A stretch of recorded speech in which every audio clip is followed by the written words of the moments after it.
Hello and welcome. Thanks for joining me again for another edition of Electric Avenue's YouTube updates.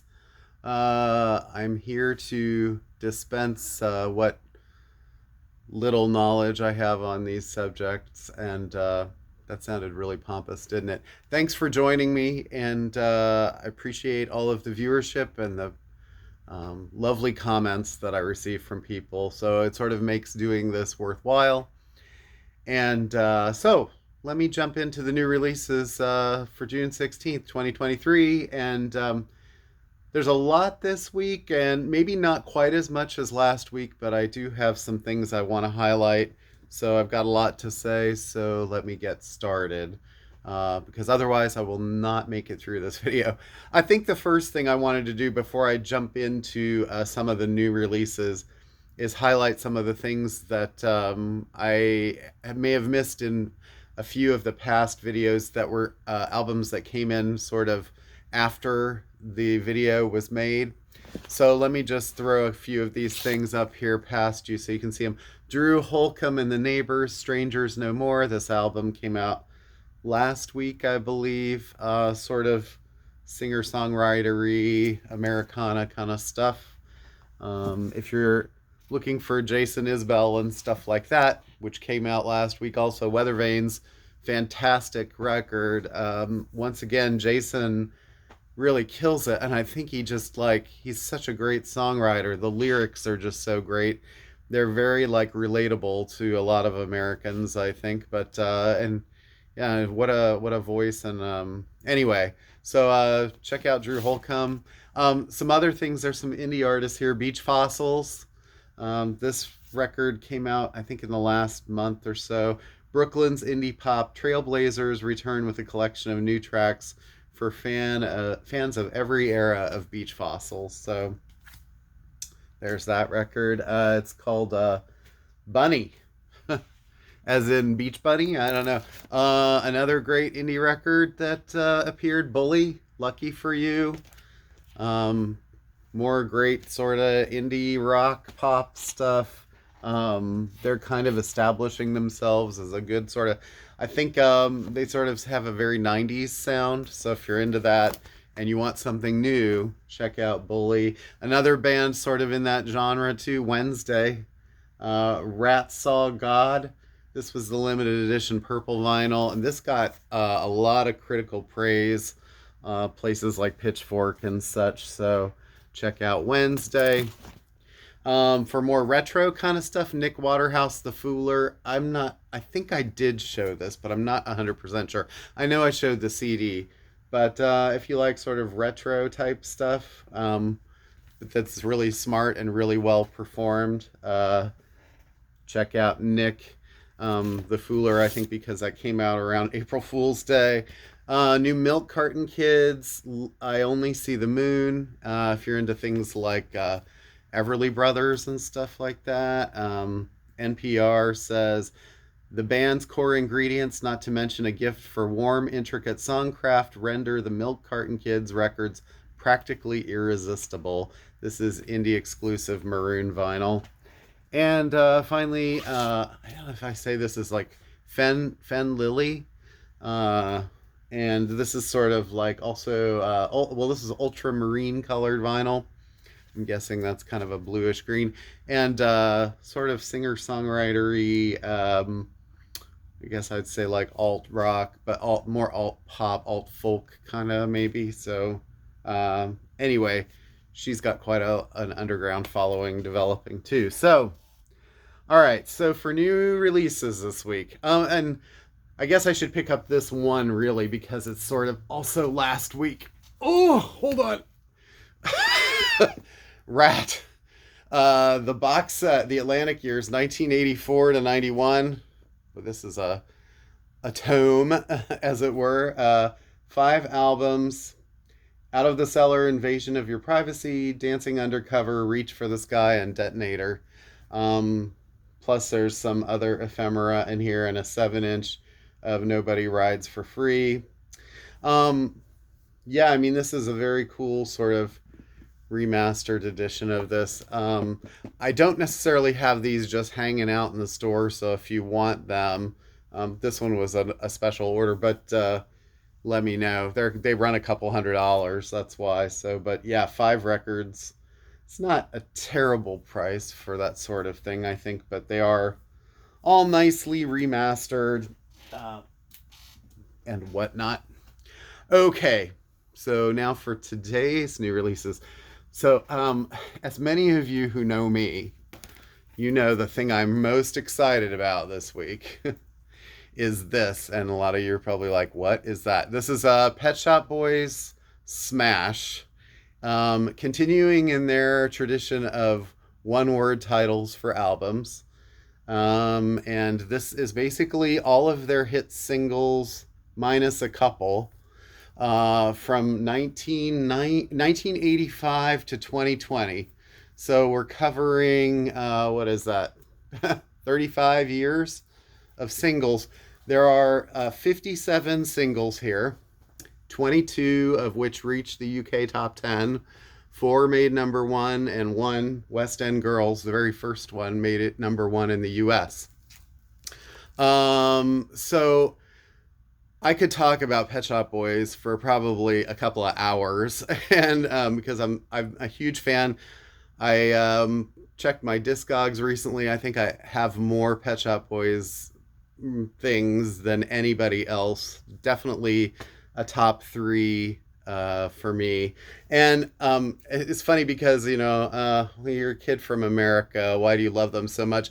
Again, I think I referenced at one point, this was the kind of music that living in the geographical center of the country was total escapism for me. And hearing something like West End Girls for the first time was just like mind blowing, because it was like rap, but it wasn't. And it was like, oh, white guys can do this too. But it was like more like talking, sort of like, and mixed with some melody and a cool beat. And, I didn't really realize at the time the history of that song already, and that it had had sort of its roots in an early production in New York, when Neil Tennant had come over to do some interviewing for Smash Hits, which was the magazine he worked for at the time. Big sort of pop magazine for kids, and mainly. And he was interviewing Sting, and then met up with producer Bobby O, and then that sort of did the first version of West End Girls, and then it didn't do very well, or I don't know. I think they maybe released Opportunities first, and that didn't do well. They got new producers and in the deal with EMI, and then it sort of took off from there. And they're still out touring. I don't know. I think they're both in their 60s at this point. But what an accomplishment to have 57 singles on here, and even a lot of the stuff on the last couple records is very good. And some people would say some of that's their best work too, and I would probably tend to agree. Some really great stuff. I could really go into detail about this, but I'm not going to do that here, because I'll probably pick out one of their albums and review that at some point. But most of the stuff that people know is on the first couple of records. Starts with West End Girls. You've got Opportunities and What Have I Done to Deserve This, their song with Dusty Springfield. Always on My Mind, which was a huge hit even in the US. The remake of the Elvis and Willie Nelson songs. And Domino Dancing was probably their last really big hit in the US, but they went on and had many, many more club hits and iconic. Yeah. And I don't know, that's a nice collection to have it all in one spot. And it's on vinyl. It is also on CD. Look, I'm not even getting paid to advertise these things, but I just want to show them because I love them so much. And the cool thing about this is that it actually comes with a Blu-ray with all of the music videos also from 1985 to 2020, and some video extras. There might be 1 or 2 songs that I think they maybe left out of this, and I'm not really sure what the thought process was on that. I don't know if they were just focusing more on like the big hits or whatever. But anyway, think most of them are there, if not, it might be all. Most people would probably remember this album from them. This was the first album called Please, and it sort of made an impression on the shelves when it came out because it was this huge white expanse with their pictures, very tiny, blown up in the center. And that was obviously an artistic choice. And they got their name because they didn't work in a pet shop. They had friends who worked in a pet shop, but they met in a like a hi-fi sort of like a store that sold like synthesizers and stuff like that, and kind of bonded over that. Neil's a few years older than Chris, but they actually sort of like wanted this album to be, if people asked for an album when they went to the counter, they'd say, "I'd like the Pet Shop Boys, please." This is Pet Shop Boys, please. The second album was called Actually, so it was like, oh, I like the Pet Shop Boys actually. And then every other album, whether it be introspective, very bilingual, nightlife, release, yes, electric, Elysium. I mean, they're all one word titles.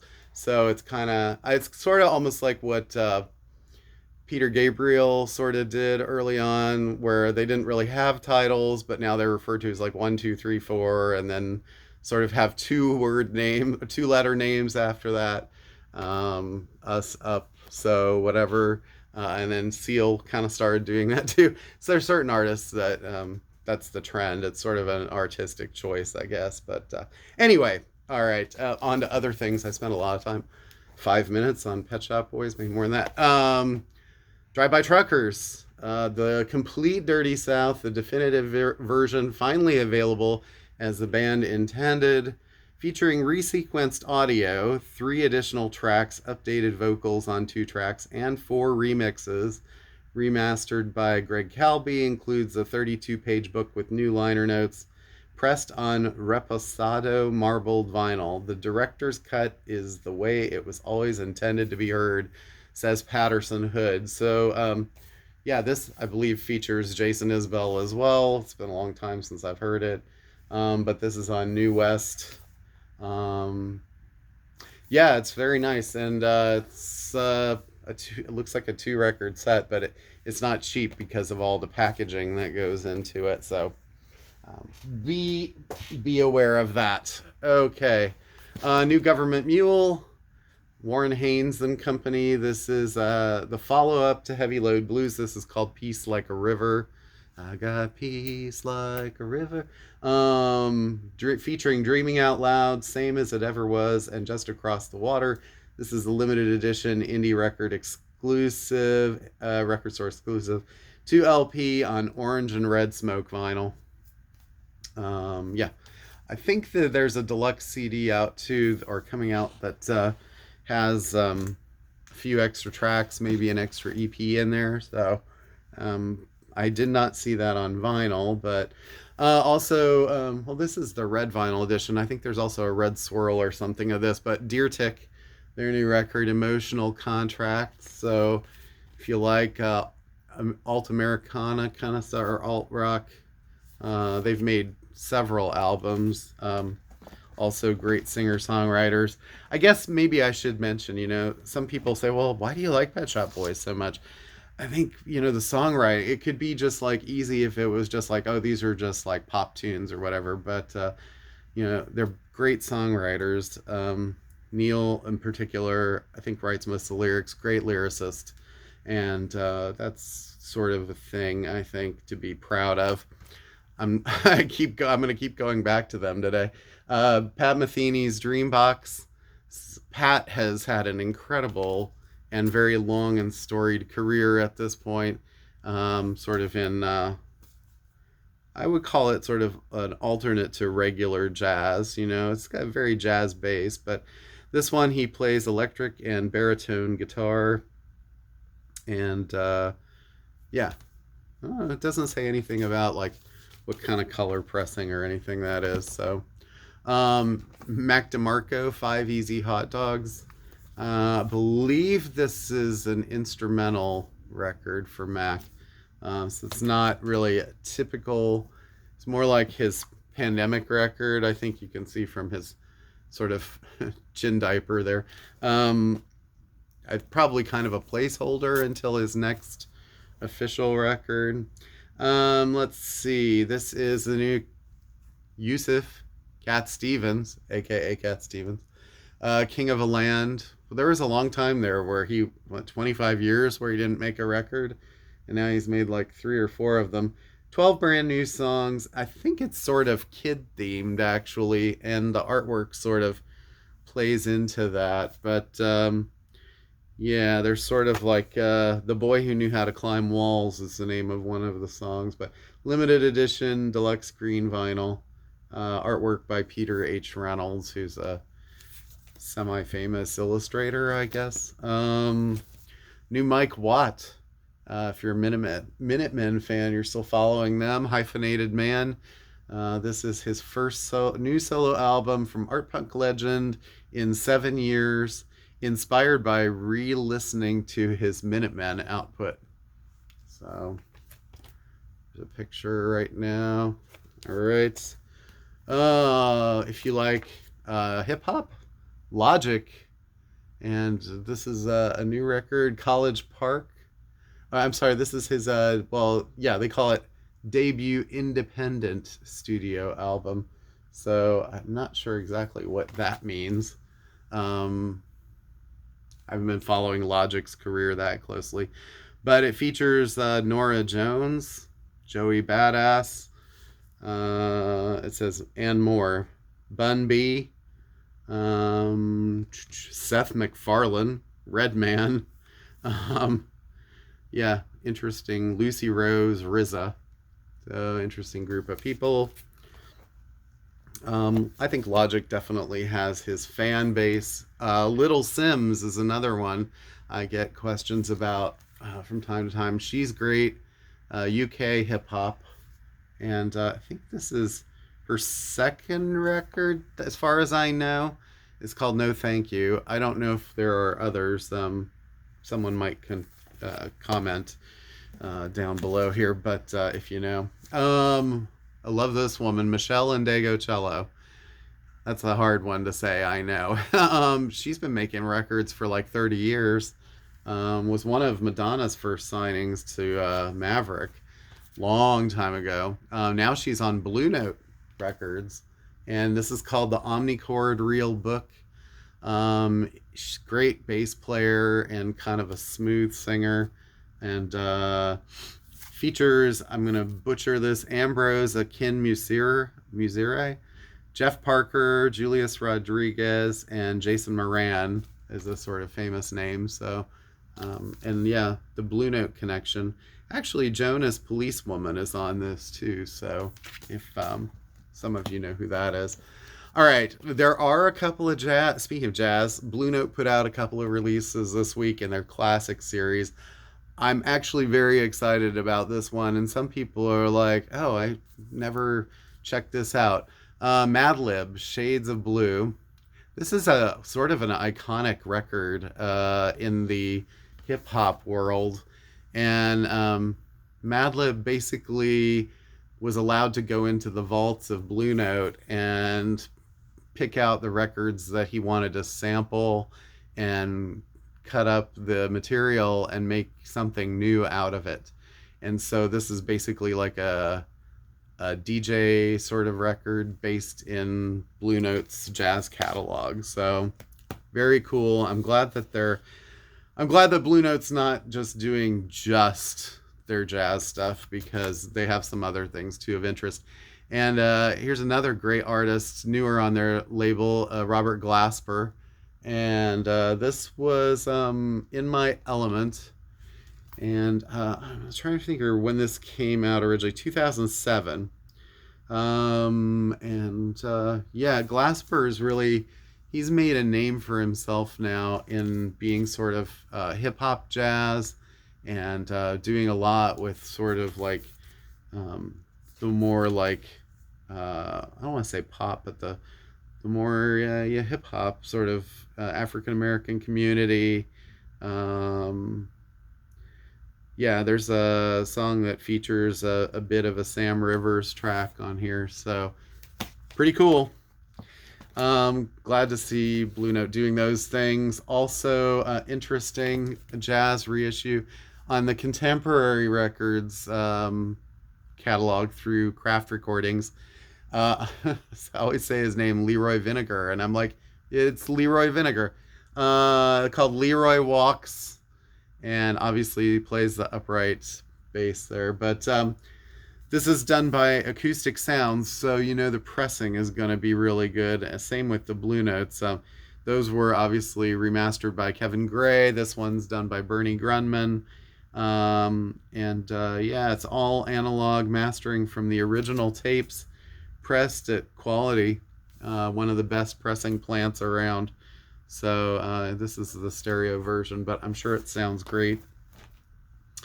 Okay, another reissue, sort of, Flaming Lips, the Hypnotist EP. This is on pink vinyl for the 20th anniversary of Yoshimi. Features Psychedelic Hypnotist, the demo, Hypnotist Daydream, the Duck Dodgers theme. I know I've got to make that Dream the Real Thing demo, and an instrumental of Do You Realize is on pink vinyl. There's not a lot on this one. I mean, it's cool to have because there were already a couple of EPs that came out earlier this year that were not in the box set. They were I think they were in the CD box set, but not vinyl. They were making you buy them separately, doing these color editions. So another artist that gets big remaster, reissue treatment this week. Let's see. Scorpions, Taken by Force, and these are all color vinyl, I think. Yeah, color vinyl in soft touch sleeve. Whatever that means. I've never seen that before. But these are the records that sort of made the Scorpions. This is the alternate cover of Virgin Killer. They're not gonna reissue the original cover, unfortunately. I'm sorry. There's a certain line that probably shouldn't be crossed again. In Trance is another one here. There are 4 of these. Fly to the Rainbow. Actually, a 5th. There's Tokyo Tapes too, but I don't have that right in front of me to show right now. But anyway, if you like Scorpions and you like the albums that made the Scorpions what they were, you might want to check those out. Motorhead. Boy, they just keep coming with the Motorhead stuff. This is great. This is on the Montreux years. Basically live Montreux 2007. So Lemmy was pretty much full on, huge Motorhead catalog at the time. Double vinyl, and it's on double black vinyl, remastered in superlative audio. Okay. Thrice, as a reissue of their album The Artist in the Ambulance. It says revisited, ultra clear vinyl, limited to 6,000 copies. So if you're a Thrice fan, I don't know if that means, I'm guessing that they altered it a little bit somehow. Seems like the cover art is different, but Bright Eyes, they have a bunch of things out this week, and right now I just have a couple of albums to show, which are Cassadaga, which I think a lot of people know this album already, but this is limited edition yellow vinyl, and this is the People's Key on limited edition tangerine vinyl. They're also putting out something called Noise Floor, which is like rarities from, I think, 98 to 2005.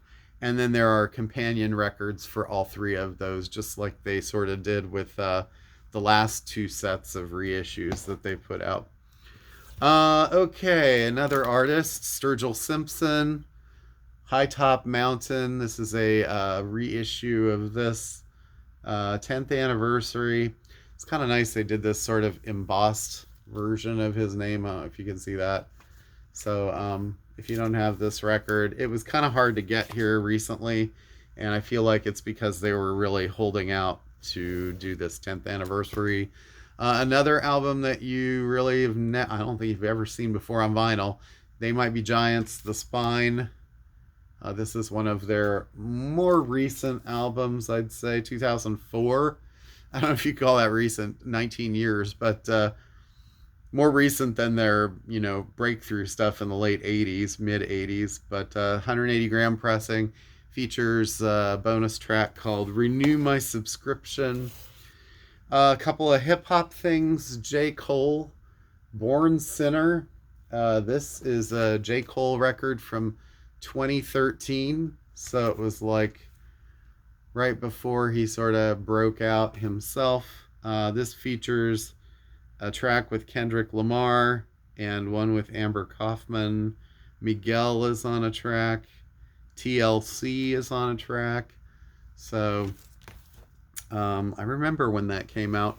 It didn't do nearly what the 2014 album did, but Little Kim is another one. Hardcore. This was a huge seller back in the day.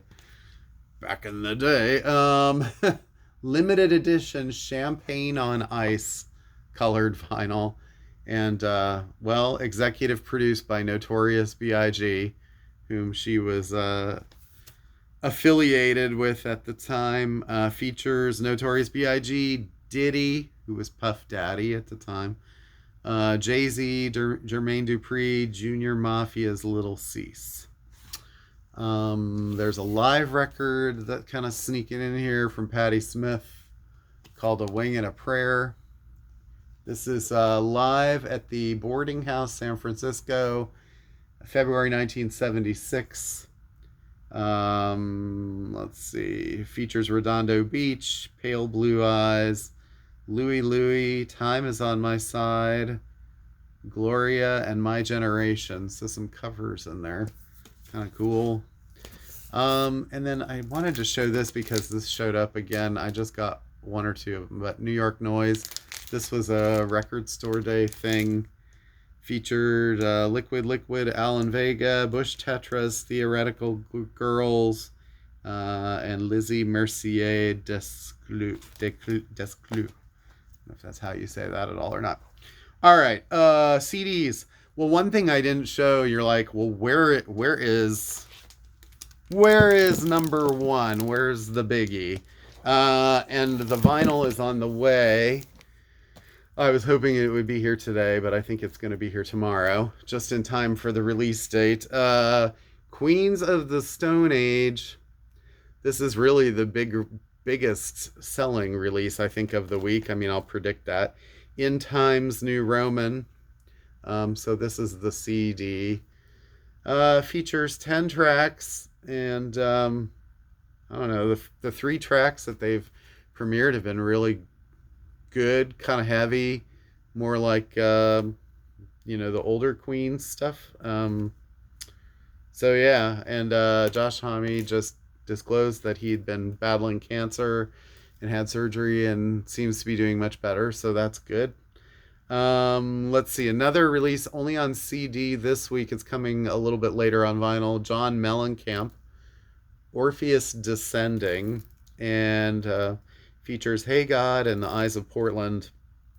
This is supposed to be a really good record. He's been kind of having like a quiet late career renaissance. A lot of people probably don't even know, but he's been releasing a lot of records recently. So Betty LaVette, another one that's not on vinyl yet, but hopefully soon. This is her new CD on her new label JV.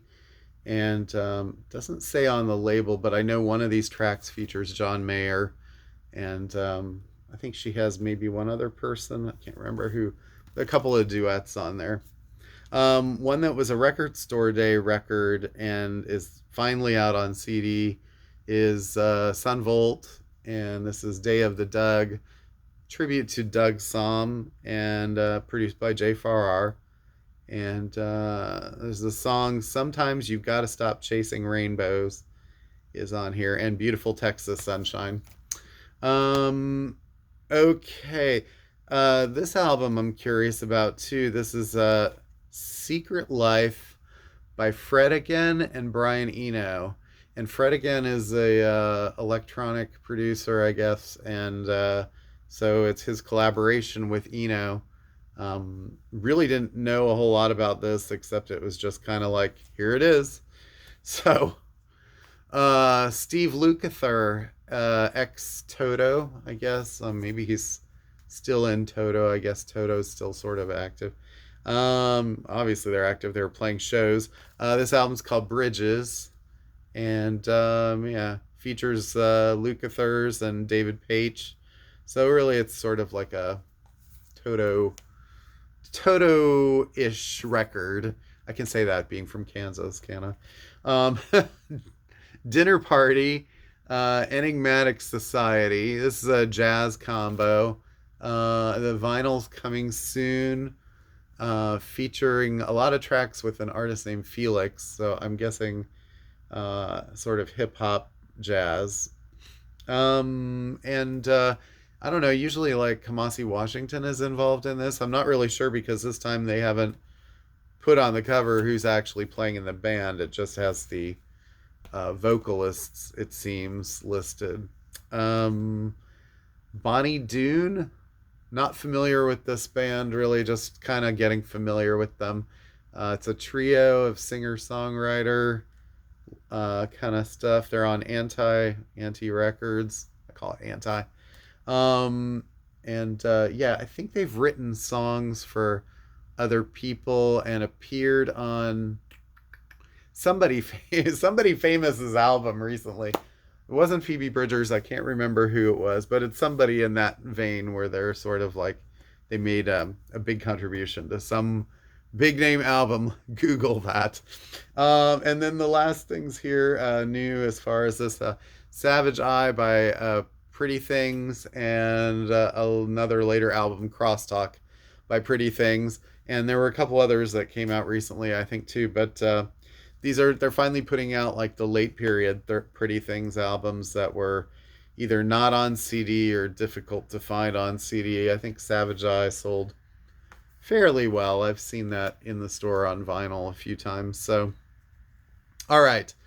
So I guess that's pretty much the new releases.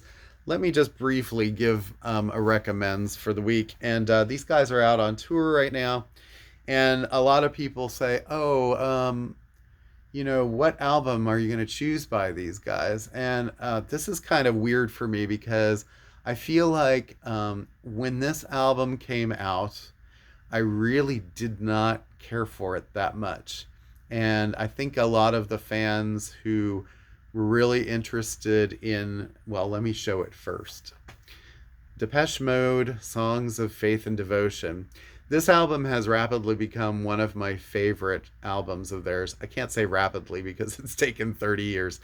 But so it's the one that came after Violator, which that album is amazing. And On Any Other Day, that's probably my favorite album of theirs.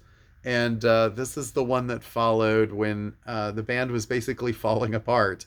Dave Gahan was battling drug addiction. Martin was probably dealing with alcoholism at the time. And they were all pissing Alan Wilder off to the point that he eventually left the band not long after this album and never came back. And Andy Fletcher didn't do much to hold them together. So it was kind of a tough time for them. There was a lot of stuff going on. But I think when you've had an album as big as Violator, it's sort of like what comes next. And they're one of the biggest British synth rock bands, as opposed to, I guess, Pet Shop Boys, which were more synth pop. But by the way, Pet Shop Boys sold 50 million records. So don't think that that's a trifle there. But these guys probably, I think they've sold over 100 million, 120 million, something like that. I mean, they're both big. And so anyway, these are the tracks on this record. But so a lot of drama going on. This was the album that, really sort of went more full on with some use of guitar and distortion. Before that, they were pretty much a synth based band. And, they kind of brought in a little guitar on Enjoy the Silence was a big hit for them that used some guitar. Pretty mellow, like single acoustic type. Well, it was an electric line, but it sounded very mellow. And this had more textural kind of things with guitar.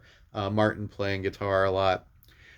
So anyway, it starts with "I Feel You," which sort of has become the kind of thing that Depeche does a lot at the beginning of their albums, which is give you this grinding, screeching noise or something to get your attention, and then it kind of goes into this kind of driving sort of 6/8 beat, or it's a very kind of like swinging kind of sound, and is interesting. They use a lot of that sort of rhythm.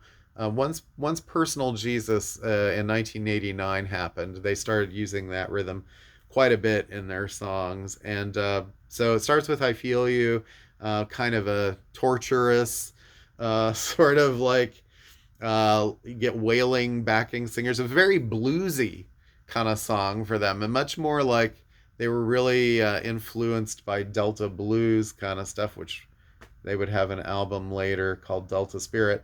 And then "Walking in My Shoes" was the second track, and that was a single. None of these songs were massive hits in the US, and I think "Walking in My Shoes" probably had the best chance, but it was a pretty dark song. It was a great song, one of my favorites of theirs. A little more on the synth side, but it still had a more organic feel. Alan Wilder played a lot of acoustic drums on this record, so it kind of gave it more of a natural sound.